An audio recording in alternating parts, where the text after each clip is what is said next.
welcome back to the NutriMedical Report, and this is pretty amazing.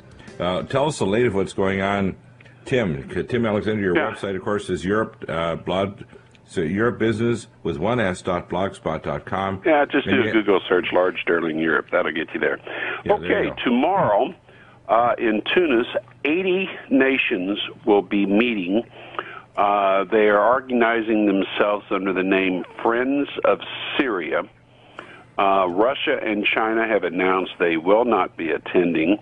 According to highly placed Middle Eastern sources, the chances of the Western powers and Israel using this as a way to get around the UN Security Council are extremely high. They will probably be calling for a military intervention by these 80 nations in Syria. Syria is the back door to war with Iran. Syria is the back door to a general Middle Eastern war. Syria is the back door to World War III. Yeah, I personally think that even if they decide they were going to do it, do these Arab nations have the ability to project power like America? And that means a chain of supply and demand for their military, and I think not. I really don't think that A few do. The Saudis do, and the Saudis have been bankrolling this. Some of the others haven't. Yeah, but the Saudis will come 824 miles from Riyadh to Tehran. That means that the conventional missiles carrying biological, chemical, and other weapons, including dirty bombs and possibly nukes, will be targeted right on Riyadh. Oh, absolutely. So in other words, it says in the Bible that Elam, which is Iran, will destroy Saudi Arabia. That's right in the Bible. So Saudi Arabia, you're just asking to be annihilated because it is prophesied right in the Bible that Iran, which is ancient Persia, will crush you and destroy you. There is nothing about what is happening that is rational or logical. It is strictly a spiritual war. The spiritual aspect is controlling all this. When I say spiritual, on one side God, on the other side the opposite, the demonic Lucifer and his minions, the New World Order jerks, Bibi Netanyahu and his extremist government. Several things now are coming to a head very quickly. The Israeli Supreme Court, probably influenced by Meir Dragan and his crew, have just ruled, actually, I shouldn't say just ruled, they ruled Tuesday night, but the information is just now beginning to hit, that the TAL law is illegal. This is the law that excuses the ultra-Orthodox for military service.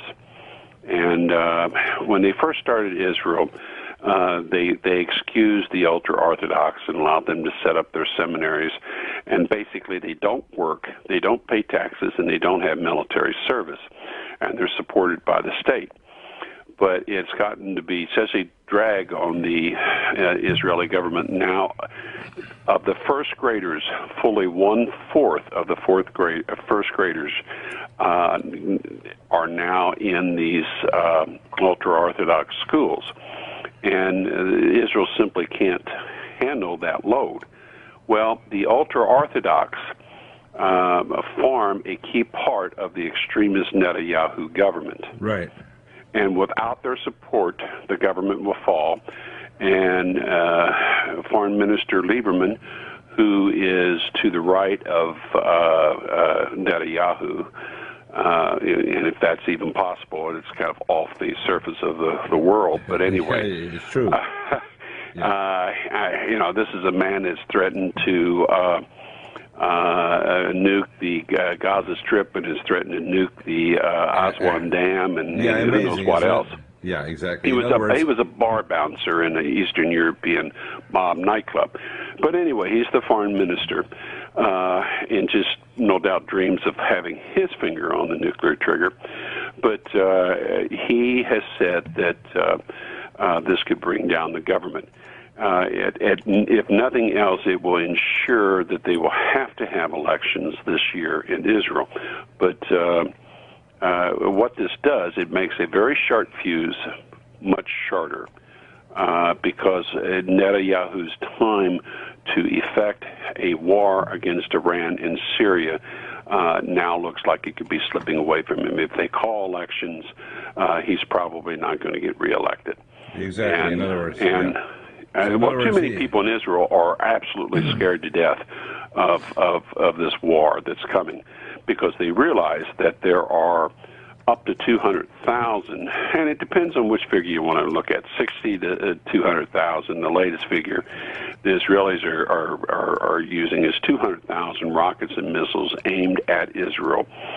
And if you just use fuel air explosives and not even chemicals or radiologicals, and they will, if you just use fuel air explosives, and that increases the power of the warhead from a dumb warhead by using a fuel air explosive by a factor of 3 or 4 times. Okay, if you just use them, basically, like one article I read yesterday said it will turn Tel Aviv into a parking lot. Actually, that's a bit optimistic, because parking lots aren't rubble. Right. And the death and destruction it will rain on Israel is just horrific. Yeah, in other words, but these idiots are still charging ahead, and that's why I say this is a spiritual battle.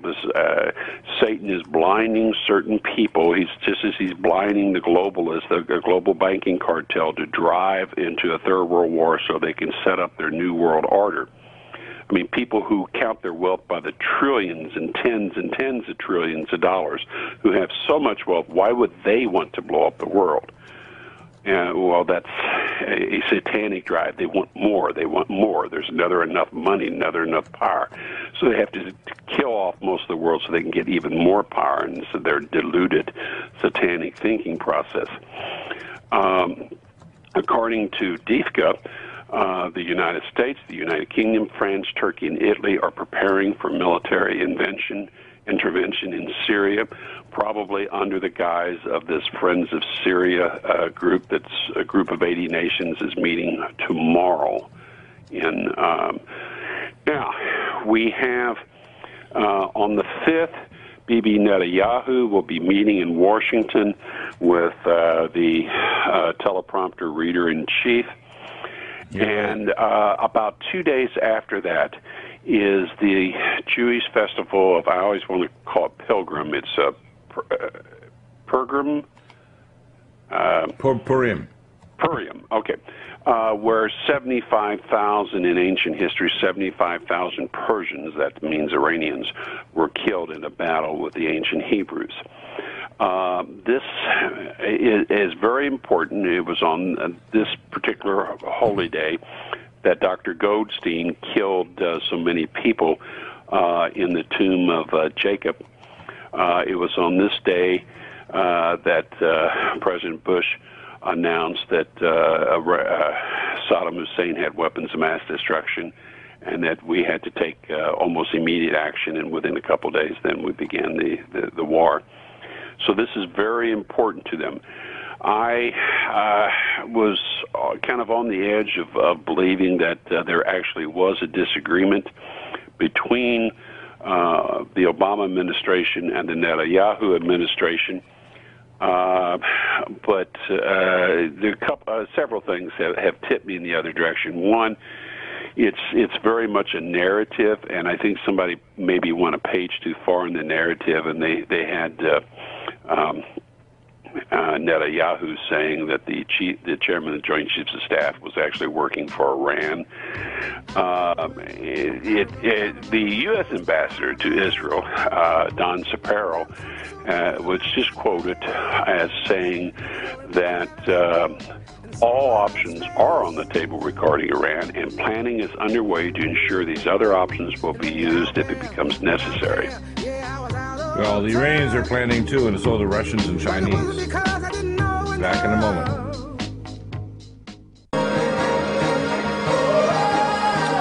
Geopolitical military analyst, of course, Tim Alexander Lord Sterling. You teach, of course, history and studies to look at geopolitics, finance, etc.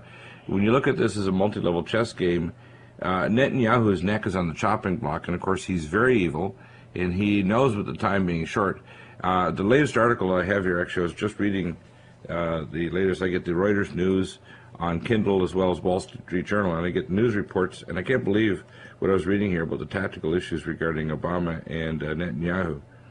And it says here, for his part, Obama will be hesitant at this point to go further than his mantra that all options are on the table in dealing with Iran, is likely to make clear to Netanyahu that without international legitimacy, unilateral military action could backfire in Israel and lead to diplomatic isolation.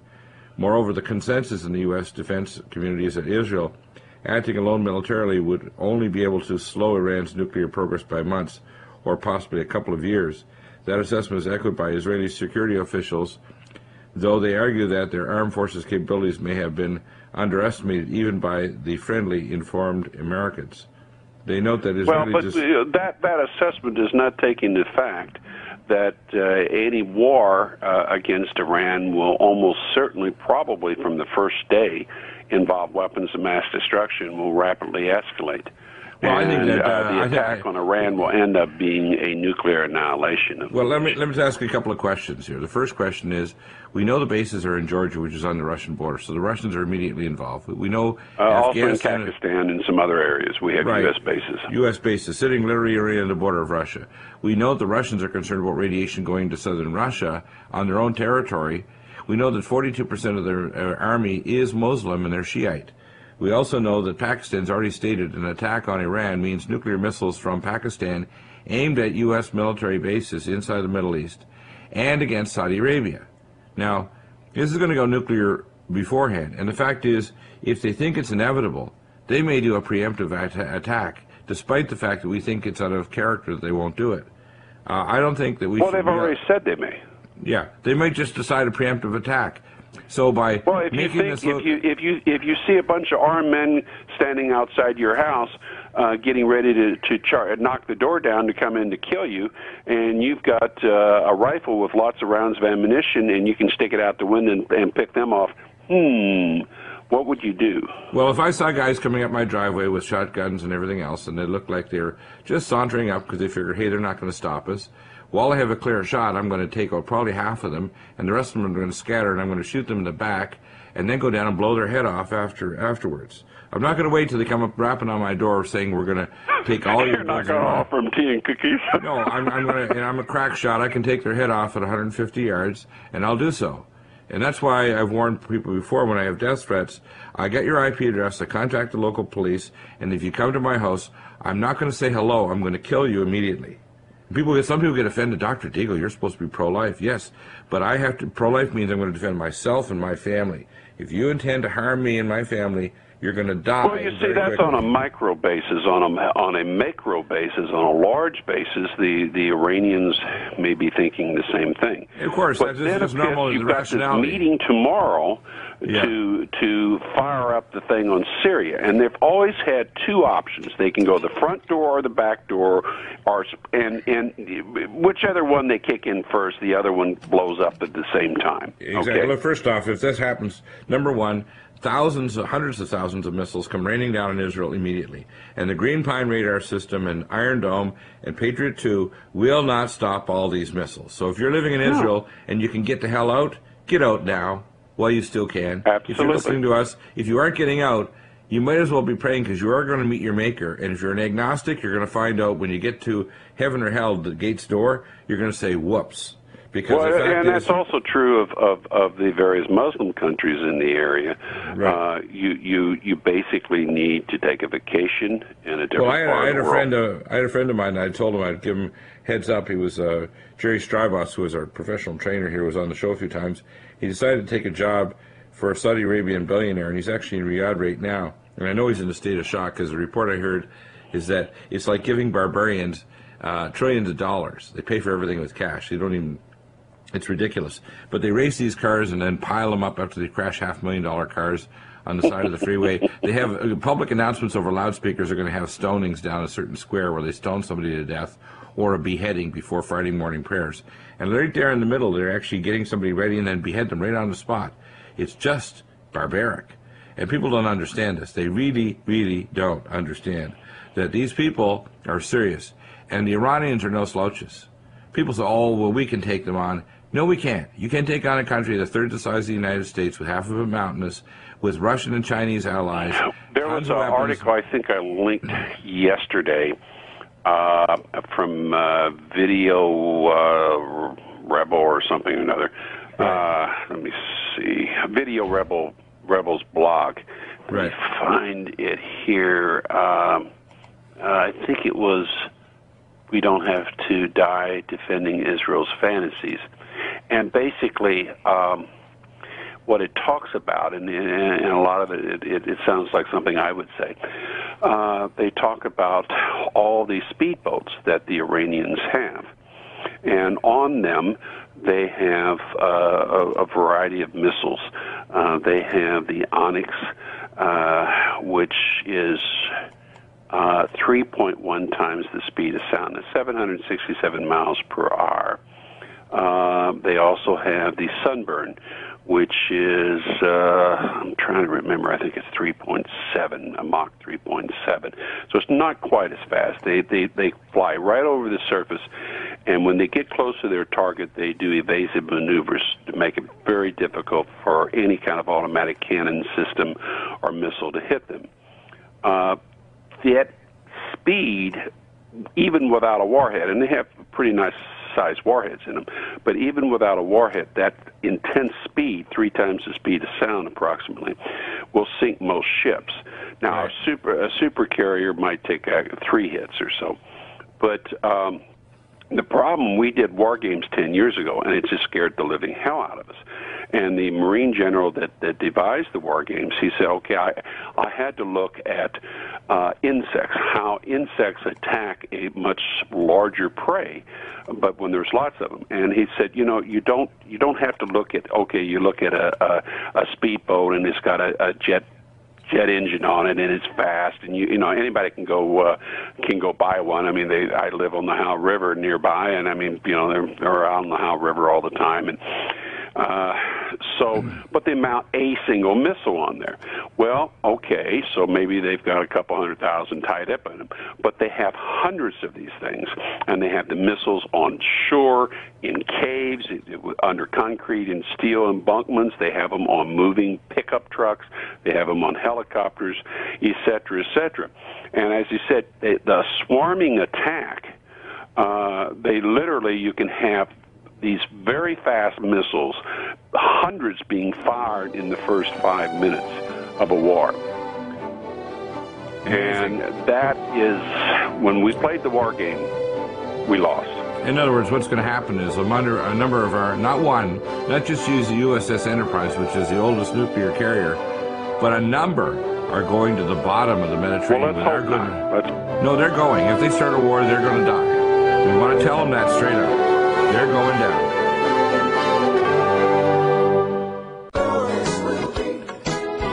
It can be if we actually stand up and become real believers, servants of the Most High God, and actually have a backbone. And it's all pro-life is pro-life from natural conception or even artificial to natural death. And when we talk about real policies, we don't have proper safety policies either here in America, and we have them, quote, literally trying to sweep under the nuclear rug the disaster in Fukushima. I want to hear a quick update from Chris Harris, our nuclear expert from the NRC. Chris, I couldn't believe what you sent me, so I'm not going to steal your thunder. Please tell us, because I'm still sitting here kind of doing what I call a T-bow. You know, you tilt your head forward, you put your hand on your forehead, and so you're not just praying to God, you're saying, oh my God, could this really happen? And it is. I mean, it's amazing. Tell us what they proposed to do to, quote, fix or cover up the problem. Yeah, well, it's even more. It's not just proposed; it's occurring, and they've decided a different kind of scheme for covering up the seabed floor surrounding Fukushima, where there are tons, becquerels, megabecquerels, terabecquerels of particulates that have been just spewed out of Fukushima, and we talked about this. It was going to be mainly an aqueous release. There's runoff. Unit 2 is leaking like a sieve. There's so much runoff, and that's all highly contaminated waste. And what they're going to do is they're creating a covering for the seabed floor. Well, the first layer is a cement, and they have, and I sent you pictures. You could see it's for real. like a train of barges, if you could just say a whole line of barges. It's a factory, a cement creating factory for underwater cement. There's a sand barge, then there's a cement barge in front of it. It's a whole factory that they're going to lay down an entire coating over a pretty large area right in front of the plant where it goes into the sea. And then on top of that, the plan is to put down a layer of bentonite clay on top of that. So, so in other words, yeah, they are not only sweeping it under the rug, but they're actually weaving the rug to sweep it under. And what the problem is, of course, is that the sand that's down there now is, well, I would say blowing in the wind. In this case, it's blowing in the current, and it's just being carried all over the place. And that's a pretty amazing story. Next one is the forced labor to clean up Fukushima. Tell us about this. Okay, well, the labor for Fukushima is coming. This is a crazy article that was brought to my attention.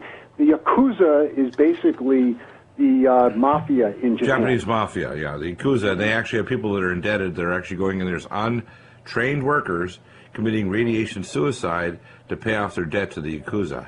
Yeah, well, one of the fellas. Well, first of all, the reporter went in. He risked his life. Undercover reporter. You've got the link to the story. It's an amazing article for sure. I had it a second ago, and I think somebody did something and just lost it. Is that the one where you say safe radiation? Oh, that's another one. Okay, but the Yakuza is staffing the plant, as they always have. There's been a pretty close tie between the nuclear industry, any construction industry, and organized crime. And I guess that's, of course there's rumors that has happened here too, but certainly it's a wink and a nod in Japan. And one of the reporters went in and he saw that this was true, and they get labor from people who really need the money or are in debt to the Yakuza, and they say, we got all your paperwork straightened out. You are now a nuclear radiation worker, and they're doing some very radioactive work. I mean, they're getting, lifetime doses in days or even shorter amount of time. And one of those folks interviewed said, I would rather die sooner of radiation poisoning than owe the Yakuza money. I thought that was... That's pretty stupid logic. The other one was, I saw a story about these young women that are actually going to be representative of different colleges and universities that are going to eat the foods around Fukushima as a show of support for northeastern Japan. These young women, I saw a picture of them, I can't believe I posted up the other day, are actually smiling and smirking and saying, yeah, I support them.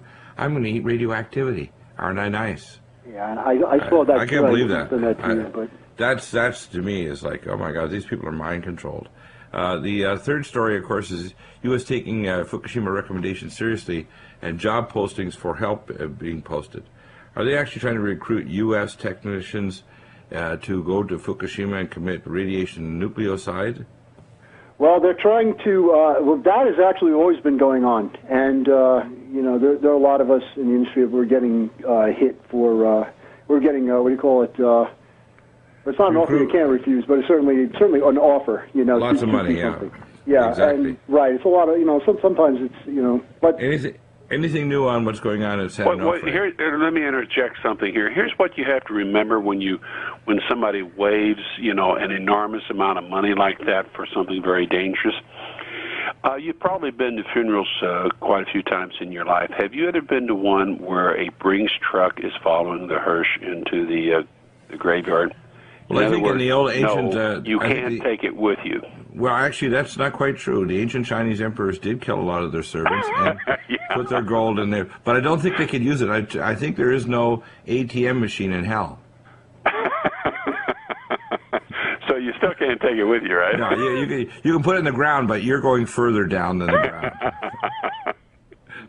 So, yeah, we have to use a little humor here because this is so crazy. What about San Onofre and the other reactors? The ones that you mentioned, the passive reactors, we talked about this last week.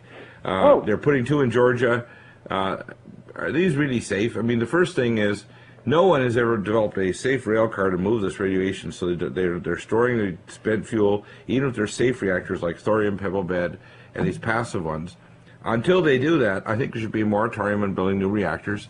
Ones on fault lines, they should convert to natural gas like San Onofre should never rise again because it's sitting near a subduction fault zone. Same with Diablo Canyon.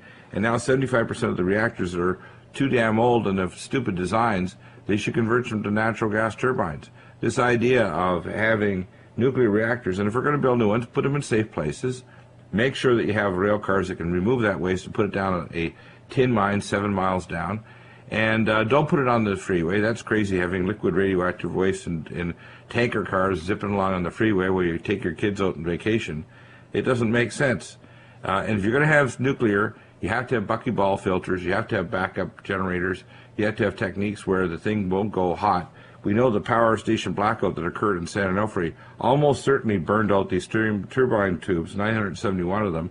And the government won't come clean. I know enough about nuclear reactors, and you're the expert as well, Chris, that they know that the fact that they didn't maintain station power and they had an immediate blackout from a domino effect from somebody hitting a few keystrokes in Yuma, Arizona, blew 2 turbines worth $600 million each.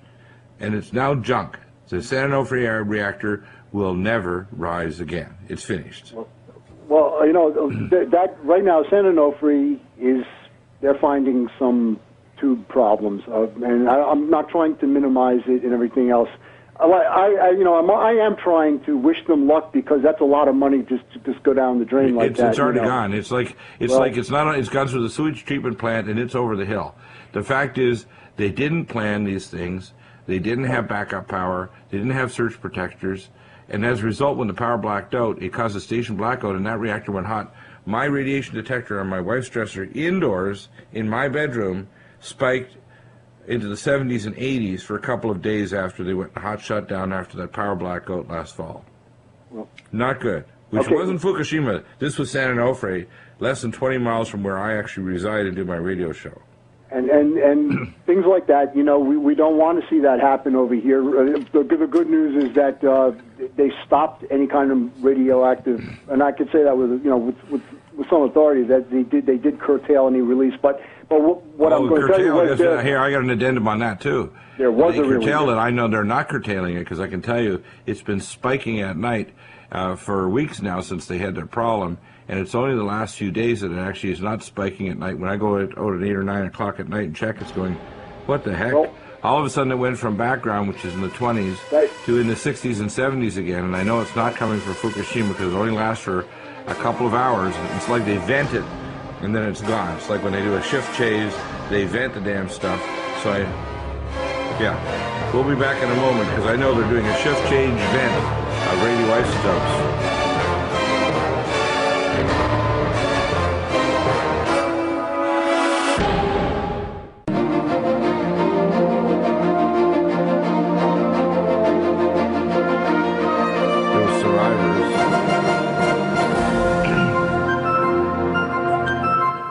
Welcome back.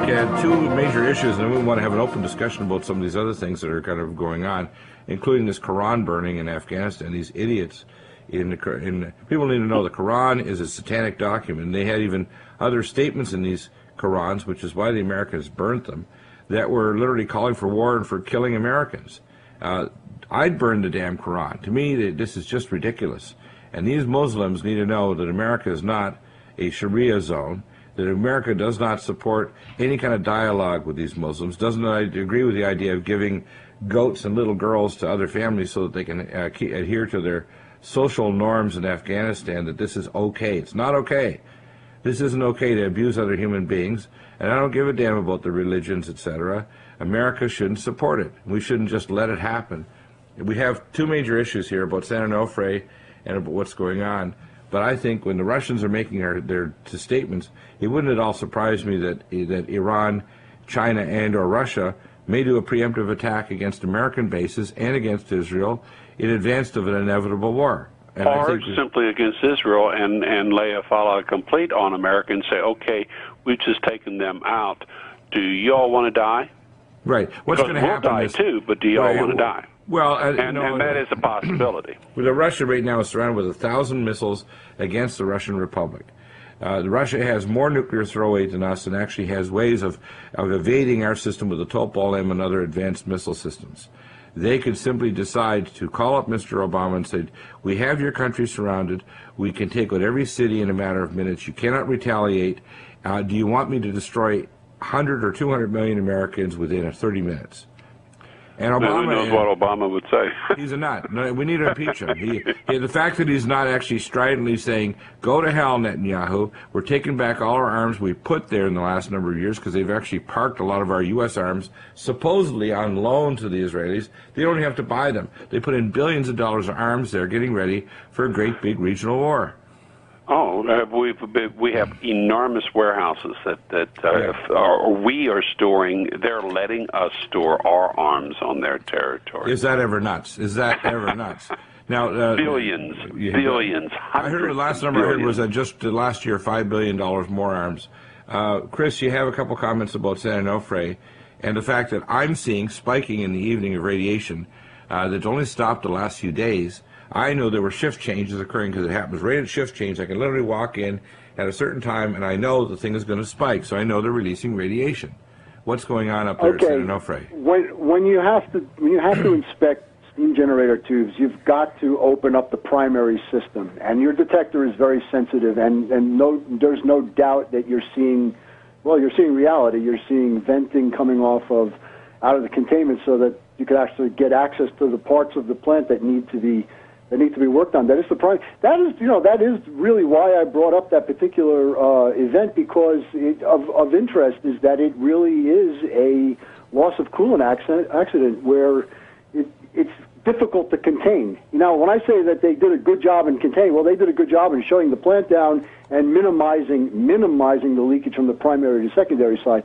But until the tubes are actually plugged, there's always going to be some contact between the primary and secondary side. So what you're seeing, I would consider it to be, I would expect it.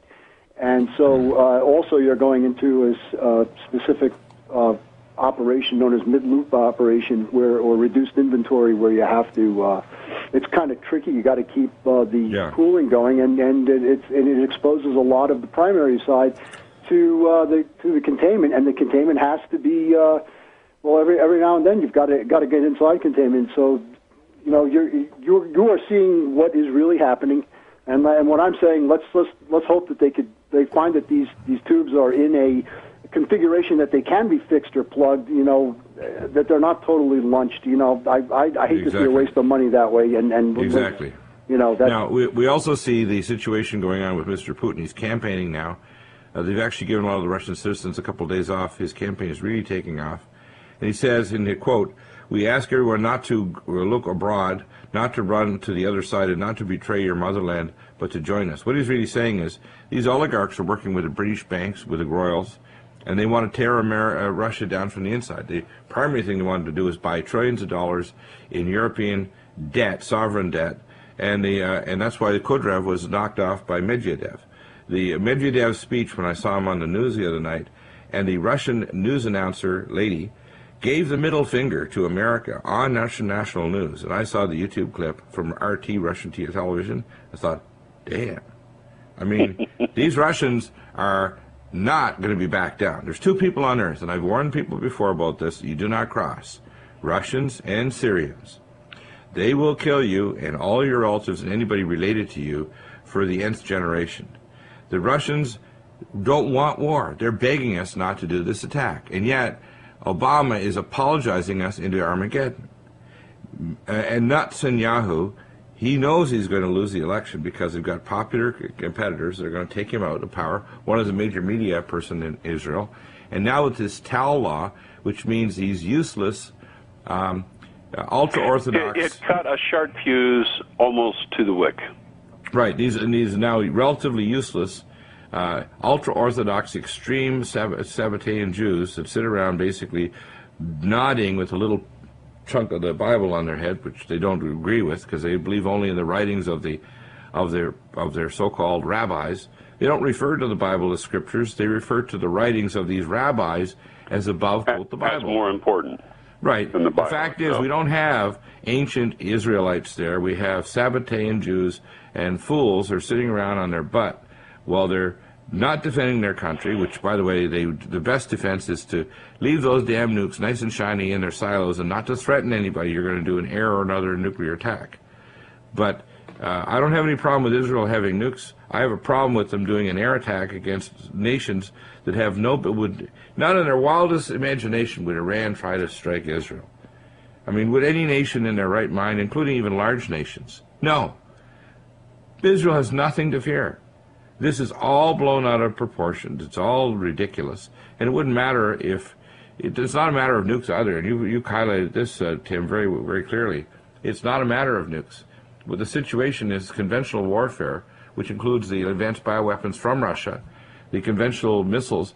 They can't take them out. They can't even take out enough of the nuclear program to guarantee anything. And in fact, because Pakistan has nuclear facilities and an ability to deliver them to Iran, if there's an attack on Iran, Pakistan will ship those nukes to the Shaheed missile silo facilities that are solid fuel rockets that don't have to be... Pakistan is looking at the death of maybe 10 to 20 million Pakistanis if the sheer nuclear reactors hit. Exactly. And other places. And if everything goes completely weapons of mass destruction and Israel and our NATO begins to annihilate Iran with a nuclear war, who's downwind? Right next door. Well, not only that, I'm telling anybody, including my friend in Saudi Arabia, sitting in Riyadh, better reconsider whether or not he's in a place that may soon become a nuclear wasteland. Because I have friends in the Middle East too, and I mean, you know. I know Riyadh is number one. If you are in one place that you know is going to burn with fire, and not necessarily now, but in the next couple of years, there's going to be a missile attack on Riyadh. Because the Saudi Arabians are firmly behind this Sunni crazy Arab League that wants to actually do regime change in Syria and in Iran, and they're going to get the brunt of it. There's only 824 miles. In the end times, they start fighting about religion. Right, and what's going to happen here is the Islamic people, and you have the Sabbatean Jews, and it's just a hodgepodge of crazy people that want to go to war over, I don't know. Well, if Saudi Arabia is fighting 21st century weapons of mass destruction. Yeah, and also, by the way, there's other allies in the area, just on the other side of the Strait of Hormuz, too. They did joint military operations with... what's that little kingdom that's right on the other side of it? Bahrain? No, it's not Bahrain. It's another little kingdom that was right on the opposite side. Oman, that's it. Yeah. They did an operation just in the last few weeks. Yeah, it's going to get a lot more nasty, and of course, so we have if there's a war there, you can guarantee America will also be planning to attack Venezuela and kick out Chavez.